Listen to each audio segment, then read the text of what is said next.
Heyo! Fincastle86 and the Big Cheese here with 3 minutes of genealogy wisdom. Today we're going to talk about genealogy resources that you can use as part of your research project into your family history. There's so many resources out there, especially online, and you start and it's overwhelming. But let me give you some concepts to help put it in line and so you can focus on the resources that you need to use. And I want to start with the concept that the resources that are helpful to me and my lineage and my past are not necessarily going to be helpful for you. So you have to tailor your use of resources based on where your family came from, what part of the country they come from, what country they came from, when they immigrated to the United States, or if they're Native American and they didn't immigrate at all, except, beyond written records.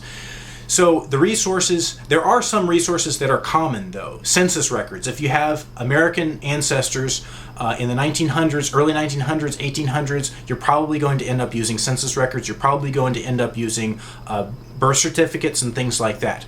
All right, so first of all, I want to start with combining multiple resources. Don't focus in on one resource. A lot of people, particularly with census records, I guess it's most common, or like if they live in the place where their ancestors came from, then they go to the county clerk and they go to the county courthouse and that's all they use. No. You're going to hit a wall with that. You got to use all the different resources.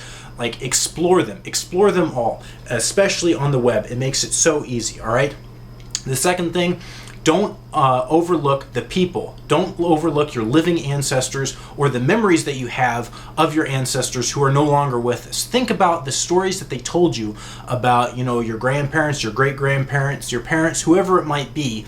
But gather up those memories, write them down in a notebook, put them on a family tree, gather up stuff, okay? People, very often, you go and you talk to your great aunt, and she might have an old family Bible that has records. People used to keep a lot of records like births and deaths and that kind of thing in family Bibles.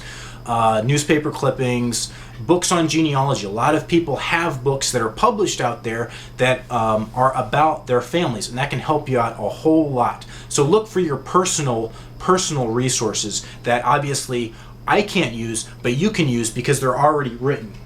Lastly, explore the web, and I'm going to give you 2 resources to start off with. First of all, it's a free one, Cindy's List. That's CYNDI list.com, and this is basically a compendium of all the genealogy sites and all the genealogy databases that you can exploit online. Cindy's List itself is free. The databases and the services that it includes are a combination of free and paid for subscription services. So depending on your budget, you can decide to focus on the free ones, and you can get so much out of the free ones. Believe me, there's so much that you can get.